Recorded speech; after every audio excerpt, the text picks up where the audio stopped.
अभिजीत दीपके का केंद्र सरकार पर निशाना, छात्रों पर कार्रवाई और सोशल मीडिया व्यवहार पर उठाए सवाल। छत्रपति संभाजी नगर में कांग्रेस जनता पार्टी के संस्थापक अभिजीत दीपके ने 20 जुलाई को छात्रों पर हुई कथित पुलिस कार्रवाई को लेकर केंद्र सरकार और प्रधानमंत्री नरेंद्र मोदी पर सवाल उठाए। उन्होंने कहा कि जिन छात्रों को लाठीचार्ज, पैलेट गन और अन्य घटनाओं में चोटें आई, उनके मामले में पहले संवेदनशीलता दिखाई जानी चाहिए और उनसे माफी मांगी जानी चाहिए। दीपके ने मांग की कि छात्रों के खिलाफ दर्ज मामलों की समीक्षा कर उन्हें वापस लिया जाए। उनका कहना था कि केवल सार्वजनिक रूप से माफी की बात करने की बजाय प्रभावित छात्रों को राहत देने के लिए ठोस कदम उठाए जाने चाहिए। इसके अलावा उन्होंने भाजपा के IT सेल को लेकर भी आरोप लगाए। दीपके ने दावा किया कि सोशल मीडिया पर महिलाओं के खिलाफ आपत्तिजनक भाषा और धमकी भरे संदेशों की संस्कृति को बढ़ावा मिला है। उन्होंने कहा कि महिलाओं के सम्मान और सुरक्षित सार्वजनिक संवाद को सुनिश्चित करने के लिए ऐसे मामलों पर सख्त कार्रवाई की जानी चाहिए। हालांकि इन आरोपों पर भाजपा या केंद्र सरकार की ओर से तत्काल कोई आधिकारिक प्रतिक्रिया सामने नहीं आई है। इस पर मुझे ये लगता है सबसे पहले माफ करने से पहले मोदी जी को माफी मांगनी चाहिए स्टूडेंट से।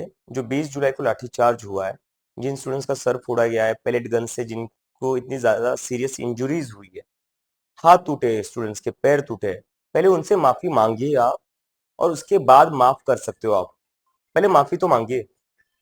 जो 20 जुलाई को हुआ, जो ब्रुटैलिटी हुई, आज तक इस देश में वैसी ब्रुटैलिटी स्टूडेंट्स के अगेंस्ट कभी नहीं देखी गई। तो मुझे लगता है नरेंद्र मोदी को पहले उसके लिए माफी मांगनी चाहिए। उसके बाद दिखाइए आप कितने बड़े इंसान है, कितना बड़ा दिल है आपका। फिर आप माफ करने की बात करिए, और माफ बस इंस्टाग्राम पर मत करिए। पुलिस को बोलकर केसेस भी वापस ले लीजिए स्टूडेंट्स के ऊपर, जो केसेस आप गलत केसेस लगा रहे हो वो वापस लीजिए। Thank you. कहीं कि सब जो है महिलाओं पे जो भी प्रोटेस्ट में स्टूडेंट्स खासतौर पे लेडीज शामिल हुई थी, जिन्होंने जो कुछ भी किया है, तो उनको कहीं ना कहीं टारगेट किया जा रहा है। एक और जहाँ महिला सशक्तिकरण की बात की जा रही है, उसमें टारगेट किया जा रहा है, जबरदस्ती माफी मंगवाने की भी वीडियो सामने आई। इन लोगों का ये तो हथियार है ना, मतलब हम देख रहे, ये बस आज से नहीं है, कितने साल से बीजेपी का IT सेल महिलाओं को गंदी गंदी गालियां देता है, रेप की धमकियां देता है। और इनका बायो आप देखोगे तो बायो में लिखा रहता है फॉलोड बाय PM मोदी। तो इन लोगों को तो ऊपर से सपोर्ट मिलता है पूरा ऐसी चीजें करने का। तो ये गाली गलौज तो इन लोगों की शुरुआत है, और इन लोग ये कहीं से भी महिलाओं की इज्जत करते नहीं है। ये हमेशा महिलाओं को गंदी गालियां देते हैं, महिलाओं को डराते और धमकाते, ये नहीं चाहते महिलाएं आगे बढ़े कहीं से कोई।